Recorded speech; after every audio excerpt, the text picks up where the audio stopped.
Merhaba, Papatya'nın Örgü Dünyası YouTube kanalıma hoş geldiniz. Bugün yine çok şık bir çantayla karşınızdayım arkadaşlar. Yapımı oldukça kolay. Şöyle yuvarlak tabanlı şahane bir torba çanta çalışacağız. Hemen şöyle içini açıp göstermek istiyorum. İçi oldukça geniş. Ben yine her zamanki gibi astarımı diktiremedim. Daha sonra diktireceğim. Sizler de astarınızı dikip şuraya bir çıt takabilirsiniz. Takmaya da bilirsiniz. Şöyle kapatıyorum ve eski haline getiriyorum. Şuraya da bir düğüm attığımızda inanılmaz şık görünüyor. Ben gerçekten çok severek ördüm. Çok keyifle ördüm. Umarım sizler de keyifle örersiniz. Hemen iplerimden bahsetmek istiyorum.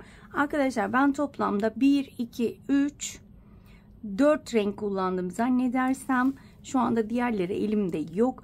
Yine çile halinde aldığım kağıt ipler kullandım.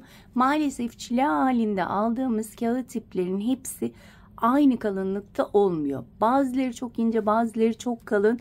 Onları alırken dikkat edin, ya da çok da fark etmiyor. Çok ince, çok kalın olmadığı sürece fark etmiyor. Videonun ilerleyen dakikalarında göreceksiniz, elimde bir kırmızı vardı. Onunla denemek istedim ama fazla ince geldi.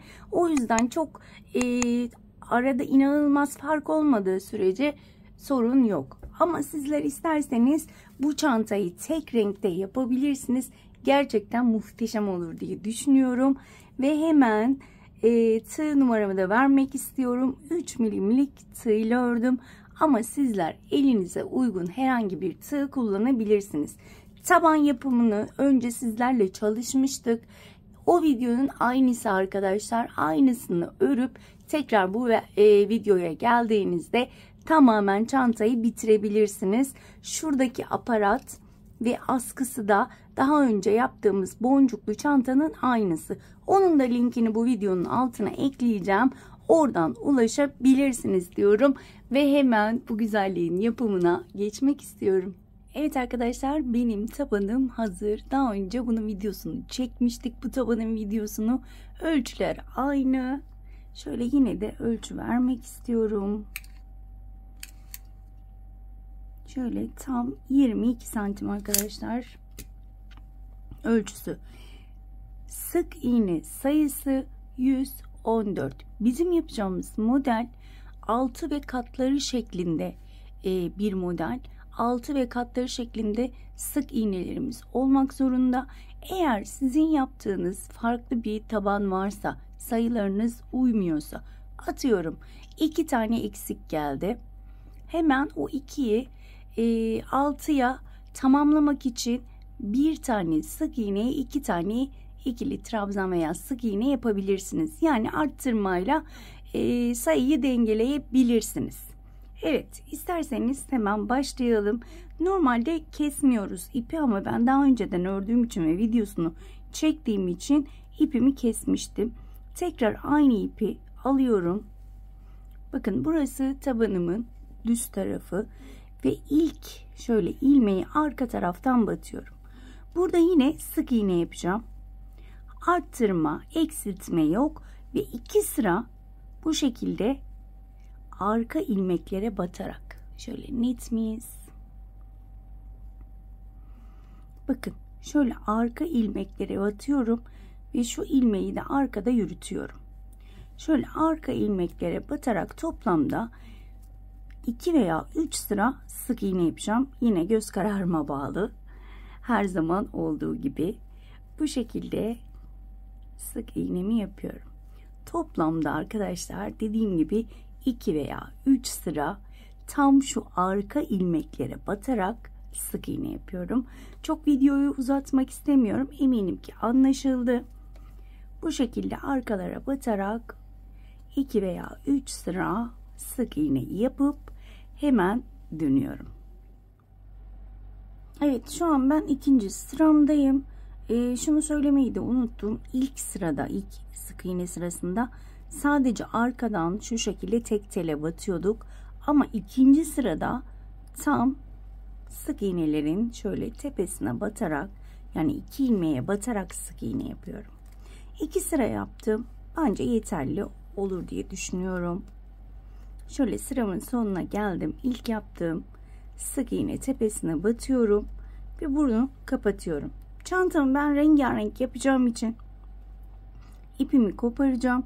Sizler tek renk yapacaksanız hemen burada bir zincir çekip hemen dibine bir sık iğne yaparak başlayabilirsiniz. Ben böyle bir zincir çekiyorum.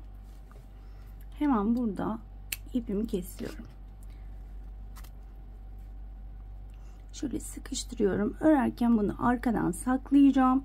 Daha sonra da içten de saklayacağım. Evet. Tam buradan başlamayacağım. Başka bir yönden başlayacağım. Orada bir yoğunluk oluşmaması için şöyle bir kese kağıdı rengim var. Onunla başlamak istiyorum. Daha sonra diğer renklere geçeceğim. Şimdi ilk modelimi bu renkle başlıyorum. Şöyle ipime bir düğüm atıyorum. Ve şöyle herhangi bir yerden başlayacağım. Şöyle sık iğne tepesine battım. Kapattım. Şimdi burası başlangıç yeri olduğu için şöyle bir tane daha sık iğne yapacağım buraya. Evet. Şimdi tığın başını doluyorum. 1 2 3. sık iğne tepesine battım. İlmek çıkarıyorum ve aynı sık iğne tepesine 5 tane ikili trabzan yapacağım. 1 2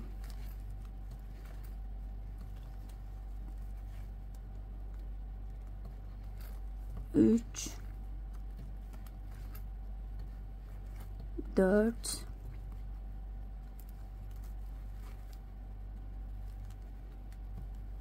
ve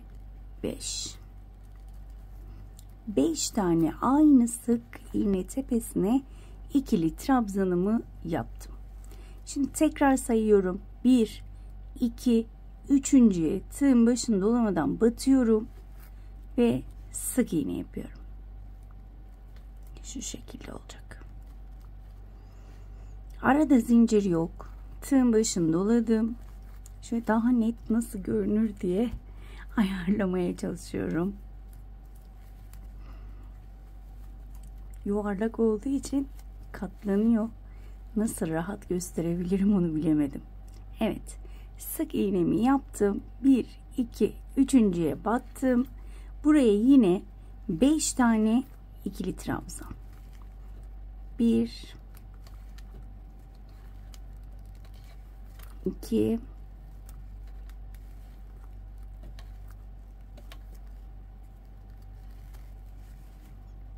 3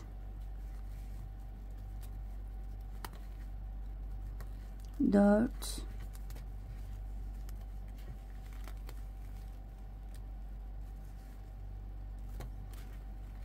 ve 5.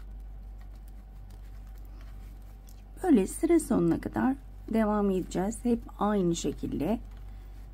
Şimdi bunu alıyorum. 1 2 3. sık iğne tepesine battım. Sık iğne ile kapatıyorum. Şöyle de bir göstermek istiyorum. Bakın. Sık iğne 5 tane ikili trabzan. Hemen 3. sık iğne yaparak sabitliyorum.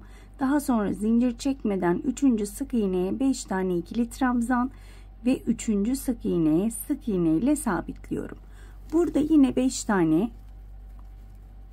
tığın başını doladım. 1 2 3.'ye batıyorum. 1 2 3 ve 5 tane ikili trabzan. 2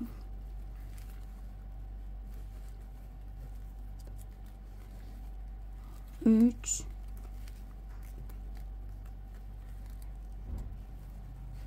4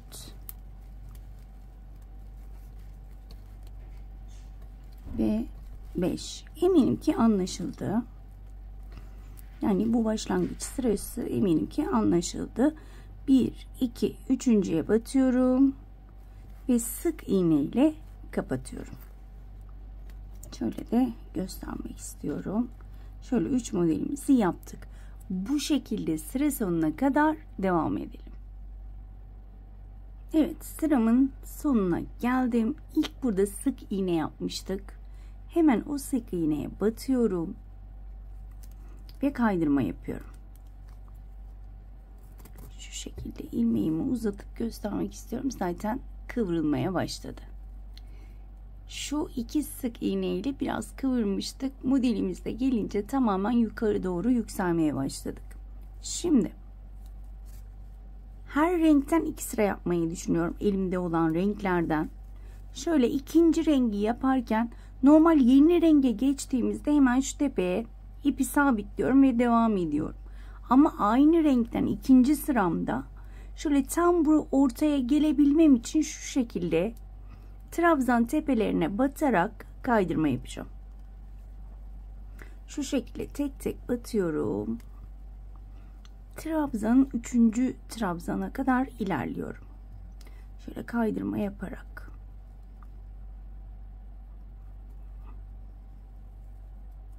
Evet, tam bakın 3.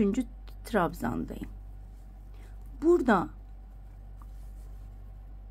şöyle bir zincir çekiyorum. Tam tepe noktasına battım. Bu şekilde buraya bir sık iğne yaptım. Tığın başını doladım. Bakın normalde 3. sık iğneye batıyorduk. Artık bu aralara batacağız. Aralara batıp 5'er tane ikili trabzan yapacağım. Şimdi ilkini yapıyorum. 1 2 3 4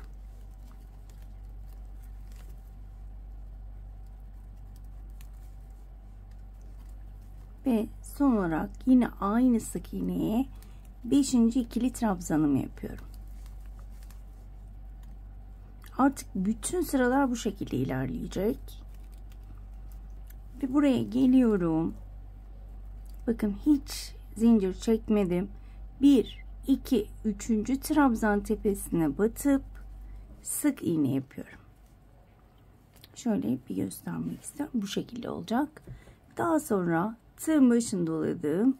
Hemen önümdeki sık iğneye batıp 5 tane ikili trabzan. Şimdi masada ben bu şekilde biraz zorlanıyorum ama örgüyü kucağınıza aldığınızda o kadar rahat oluyor ki, şöyle masa ve kamera şu anda çok yakın. O yüzden rahat elimi hareket ettiremiyorum. Böyle birazcık kasa kasa örüyorum. Ama dediğim gibi sizler de elinize ipinizi ve tığınızı aldığınızda ne kadar rahat örülüyor sizler de göreceksiniz. Evet, şöyle bakıyorum. Konuşurken saymayı unuttum. Şöyle 3.'deyim. 4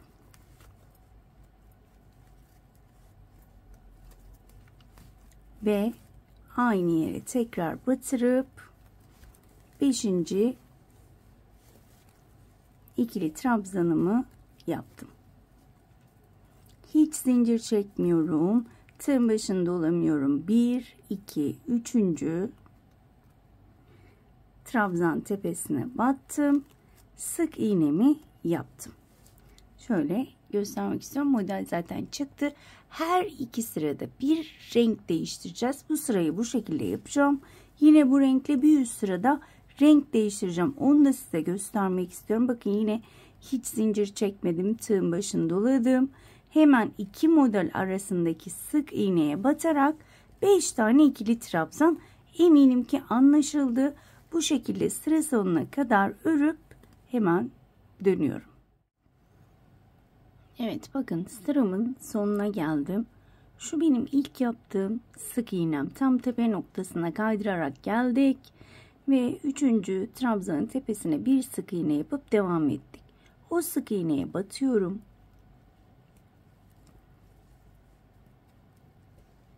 Ve kaydırmayla kapatıyorum burayı. Bir zincir çektim. İpimi kesiyorum ve diğer rengime geçeceğim. Eğer sizler tek renkle yapacaksanız kaydırma yaparak hemen buraya geliyoruz. 3. trabzan tepesine bir sık iğne yaparak az önceki yaptığımız gibi devam ediyoruz. Ben renk değiştireceğim için ipimi kesiyorum. Hep kestiğimiz noktadan başlamayalım. Şöyle şunu kıvırıyorum. Örerken içten yürüteceğim. Şöyle herhangi bir iki model arasından başlamayalım. Tam tepe noktasından başlayalım. Bazen şaşırıyorum ben de. Hemen şöyle kırmızı ipime geçiyorum. Bu kırmızı ipim daha ince. Bazı ipler kalın, bazı ipler maalesef ince. Şimdi bakın. Şurada modelim 5 tane trabzan. 1, 2, 3.'ünün tepesine batıyorum. Kapatıyorum. Daha sonra bir zincir çektim. Tekrar aynı yere battım. Ve bir sık iğne yaptım. Tekrar dönüşte buraya kapatacağız. Evet. Tığın başını doluyorum. Bakın iki model arasına geldim.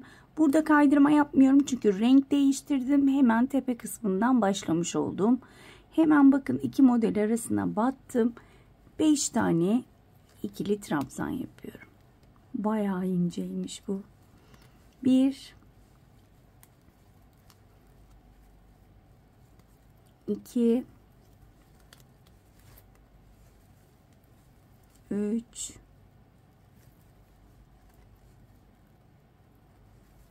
4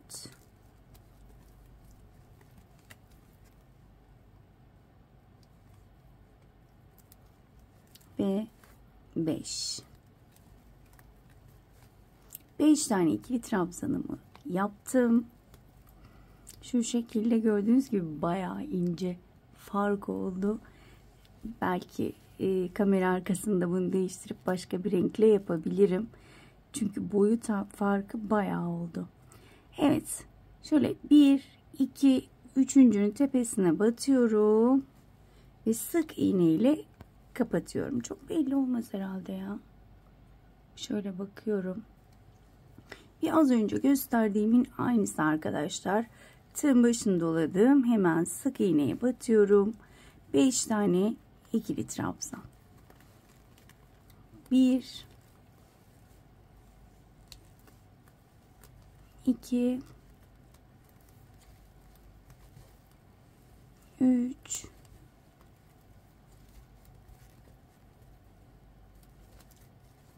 4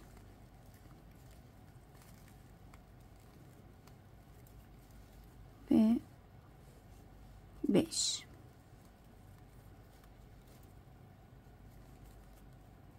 Bir, iki, üçüncünün tepesine battım. Sık iğne ile kapattım. Başlangıç bu şekilde. Daha sonra aşağıda kese kağıdı renkleriyle ne yaptıysak diğer sıralarda da aynılarını yapıyoruz. Sizler de iplerinizi rengarenk alacaksanız hepsinin inceliğinden emin olun. Benim gibi bu duruma düşmeyin. Ama herhalde bu renkle devam edeceğim eğer ördükçe kötü durmazsa. Evet, bu şekilde ben iki sırada bir renk değiştirerek aynen size gösterdiğim gibi örmeye devam edeceğim. Ne kadar uzunlukta öreceğim bilmiyorum arkadaşlar. Her zaman olduğu gibi göz kararı örüp hemen dönüyorum. Evet arkadaşlar, şöyle hemen göstermek istiyorum. Ben istediğim sıraya ulaştım. Şöyle hemen kapatıp bir sıra ördükten sonra ölçüleri sizinle paylaşacağım. Şu şekilde kapatıyorum ve sizler de istediğiniz sıraya ulaştıktan sonra bakın burada bir tane zincir çekiyorum ve tüm sırayı kaydırma yapacağım. Her bir trabzan tepesine batarak kaydırma yapıyorum. İlmeğinizi çok sıkıştırmayın, büzülme olacaktır. O yüzden ilmeğinizi ayarlayarak şu şekilde tek tek bakın. Şöyle tek tek ilmekleri batarak kaydırma yapıyorum. Şu şekilde. Bakın sık iğneye geldim. Sık iğneye de bakın şurada sık iğne var. Bu sık iğneyi de aynı şekilde kaydırma yapıyorum. Ve bu şekilde tüm sırayı tamamen bitireceğim. Daha sonra da ördüğüm ölçüleri sizlerle paylaşacağım. Bu şekilde sıra sonuna kadar kaydırma yaparak devam edelim. Evet, sıramın sonuna geldim. Ve burada ipimi şöyle ilmeğimi uzatıyorum. Şurayla birleştirmiyorum. İpimi şöyle uzunca tutup keseceğim. Evet. Şöyle tığla geri çıkarıyorum şu ilmeği. Ve hemen ipimi iğneme geçireceğim. Ve iğneyle buraya düzgün bir geçiş yapmak istiyorum. Bakın. İlk yaptığım sık iğne. Şöyle batıyorum. Şu şekilde şuranın çünkü düzgün görünmesini istiyorum. Hemen şöyle çevirdim.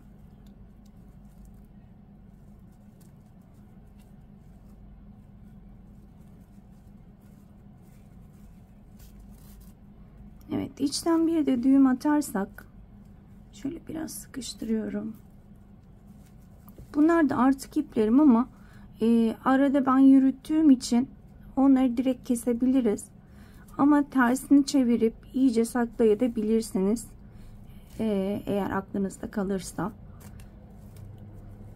Ama içeriden yürüttüğüm için saklamaya da gerek yok. Bu şekilde ipimi gizliyorum. Ve kesiyorum.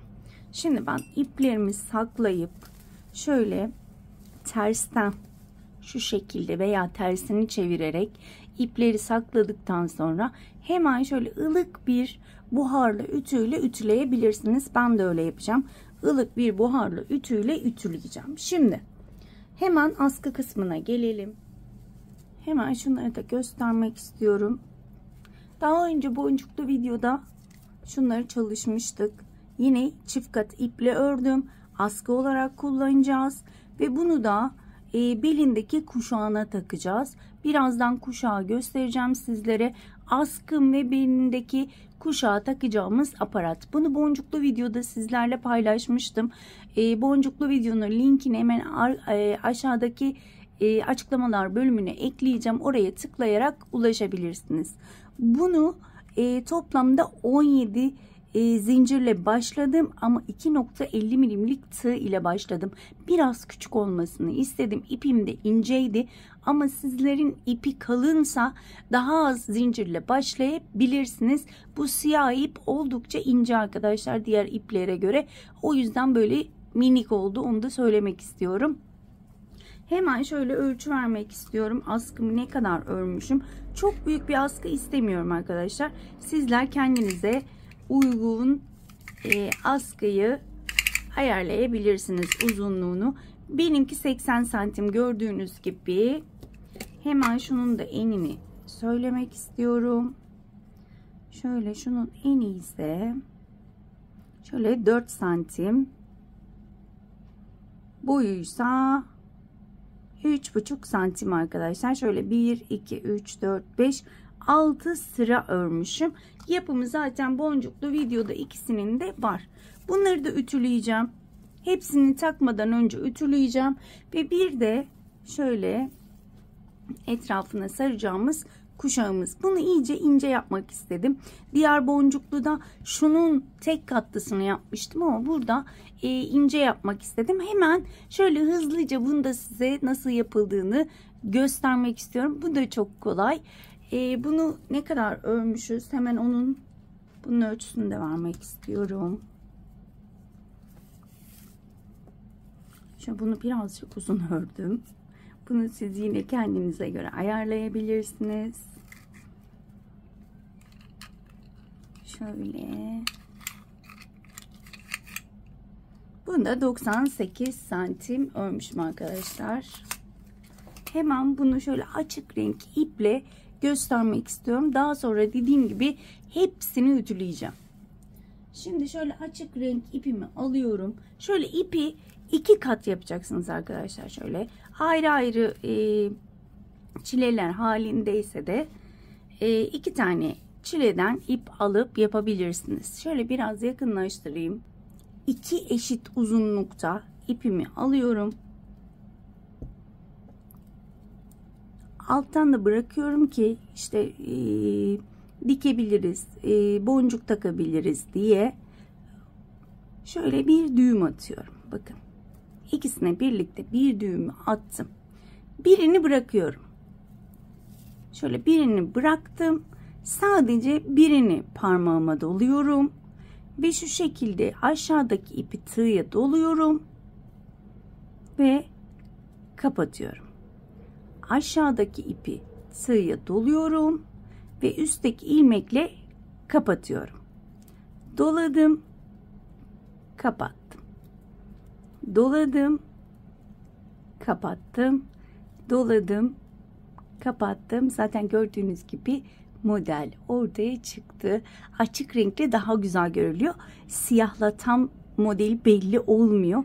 O yüzden hem görünsün hem de modelin güzelliği ortaya çıksın diye şöyle açık iple göstermek istedim. Açık renk iplikle. Evet, bu kadar kolay. Ve gördüğünüz gibi şöyle etrafını göstermek istiyorum. Çok güzel oluyor. Çok beğendim bu modeli de. İşte bu şekilde. İpi doladım. Diğer üstteki iplikle kapattım. Bu kadar istediğiniz uzunlukta yapabilirsiniz. Ben şöyle az önce dediğim gibi, evet, ben hepsini ütüleyip hemen dönüyorum. Evet arkadaşlar, ben şöyle hemen göstermek istiyorum. Ütüledim. Tersten ütüledim. Hemen askılarımı ütüledim. Şuradaki aparatımı da ütüledim. Şimdi öncelikle askımı şöyle ayırıyorum. Bakın. Şöyle tam ortayı belirliyorum. Ortayı belirledikten sonra bakın 3 tane yeterli olacak. 3 tane model ayırıyorum. Şöyle 3 modelin şöyle bakın hemen şuradaki boşluklardan geçireceğim. Şuradaki boşluklardan şöyle aralarını açıyorum.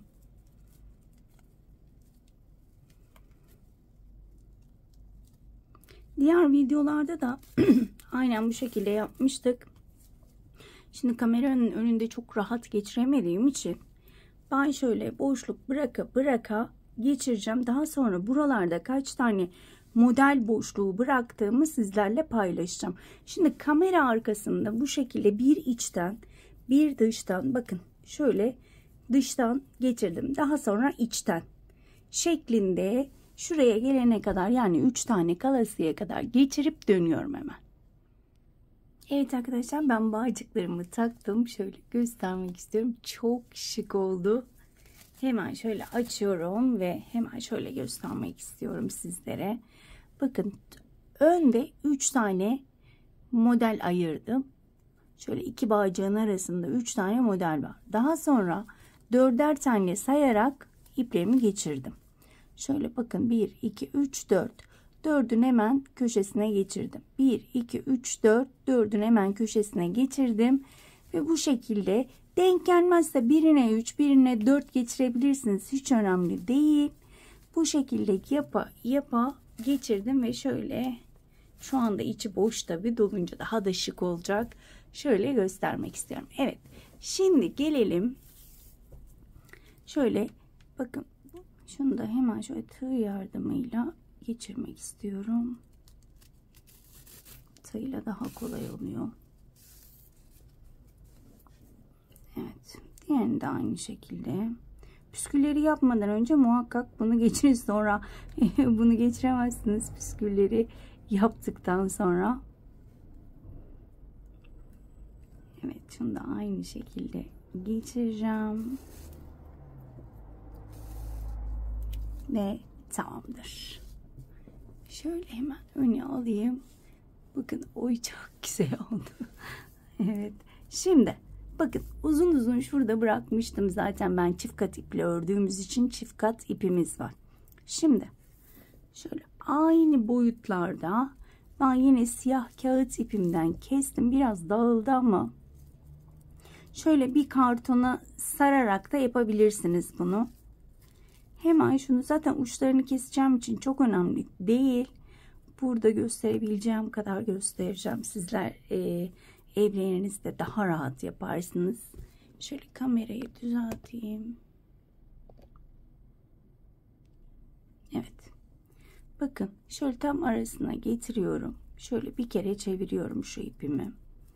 Diğer ipi de aynı şekilde çevirdim.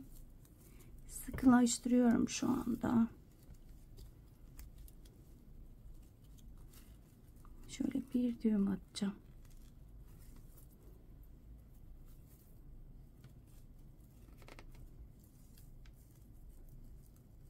Şuraya boncuk da takabilirsiniz. Ben şimdi unuttum, aslında takacaktım ama bağlamış olduk. Şöyle bir kez daha düğüm atalım.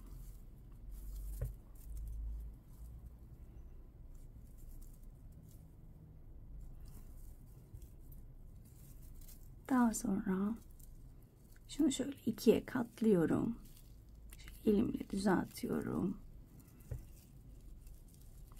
İplerimi saracağım. Şu şekilde.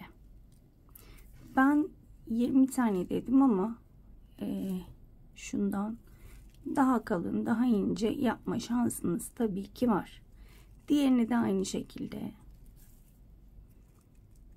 şöyle düzeltiyorum tabii ki. Bu şekilde istediğiniz gibi sarın, bir bağcık atın, daha sonra iğne yardımıyla da aralardan iplerinizi saklayın. Bu kadar kolay arkadaşlar. Eminim ki anlaşıldı. Ben şöyle biraz kalın dolamak istiyorum. Nasıl olsa bol bol fazla ip bırakmışım. Şöyle bence yeter. Evet, arkadan bir düğüm atacağım.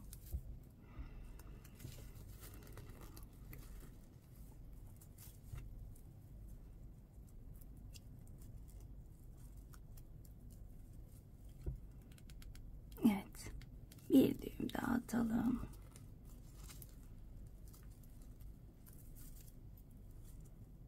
Bakın, bunları ister şöyle yapın. Bakın zaten bir buhar değdirdiğinizde hemen bunlar düzelecektir. İsterseniz de iğne yardımıyla gizleyebilirsiniz. Şöyle hemen istediğim boyutlarda da kesiyorum. Düzlenmesi için. Şöyle daha sonra yine ben boyutları uzun gelirse ayarlayacağım. Püsküllerim gördüğünüz gibi hazır. Dediğim gibi şuraya bir boncuk da takabilirsiniz. Ben diğerine de aynı şekilde püskülünü takacağım. Hemen gelelim askıya. Gördüğünüz gibi hep iplerim böyle oldukça uzun. Şimdi ben buna iğneyi geçirip şöyle aparatlarım var benim. Çanta çok büyük olmadığı için küçük bir aparat seçtim. Bunu bu şekilde dikeceğim arkadaşlar. Şöyle dikeceğim buraya. Daha sonra da şuraya geçireceğim. Eğer elinizde aparatınız yoksa direkt askınızı şu şekilde dikebilirsiniz. Şu şekilde dikebilirsiniz. Tepesine dikebilirsiniz. Şu şekilde tamamen size kalmış. Sırt çantası yapmak isterseniz de şöyle 2 tane sırtlık şeklinde sırtınıza uyacak şekilde askılar yapabilir. Sırt bölümüne de dikebilirsiniz. Tamamen size kalmış. Ben bu aparatlarımı dikip hemen dönüyorum. Evet arkadaşlar, ben püsküllerimi tamamladım. Şöyle hemen göstereyim. Benim için uzunlukları yeterli. Hemen askımı şöyle göstermek istiyorum. Artı bir şey yapmıyoruz. Etrafından dönerek dikiyoruz. Başka hiçbir şey yapmadım. Hemen şöyle bakın. Şu iki yandan çıkan çıkıntılara şöyle yine siyah kısımlara takıyorum. Ve şöyle de göstermek istiyorum. Tırnak gitti. Şöyle herhalde kağıt iple sürekli şu tırnakla bastırdığım için ikiye ayrıldı. Bazı arkadaşlar diyor ki tırnaklarınız sürekli kırılıyor. Nasıl diğer videoya uzun tırnakla çıkıyorsunuz? Arkadaşlar benim tırnaklarım çoğu kırılıyor ve kırılan tırnakların yerine ben kötü görünüş olmasın diye tırnaklarımı da kesmek istemediğim için hemen yerine bir tane takma tırnak takıyorum ve bu da takma tırnaktı. Takma tırnak olduğu halde kırıldı. Yani bunu çıkarıp artık başkasını takacağım. Bunu da burada açıklık getirmiş oldum. Çünkü çok soruluyordu. İşte çoğu videoda tırnağınız kırılıyor ama diğer videoda neden uzun tırnak nasıl çabuk uzuyor? Uzamıyor tabii ki çabuk. Hemen takma tırnakla hallediyorum. Hepsi takma değil ama kırılanların yerine takma tırnak takmak zorunda kalıyorum. Evet, bakın şöyle taktım. Diğer tarafa da yine siyah tarafa, yani 1, 2, 3. sıra model sırası, normalde 6. sıra. Şöyle diğerine de düz takalım, ters takmayalım. Benim yine çok içime sindi arkadaşlar. Bilmiyorum siz beğendiniz mi? Muhakkak yorumlarda belirtin. Beğenmediyseniz bu tarz çantalar çalışmayalım. Yani beğenilmeyen şeyleri yapmak da istemiyorum açıkçası. Şöyle, tırnağım kırık. Tam net yapamıyorum. Sizler eminim ki anladınız. Diğerini başındakine takmışım. Evet.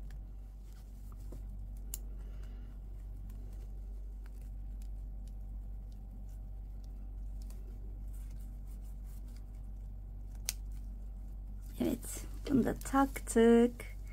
Hemen şöyle, içi tabii ki boş ama gerçekten şöyle kamerayı biraz uzaklaştırayım. Bakar mısınız şunun güzelliğine, şirinliğine?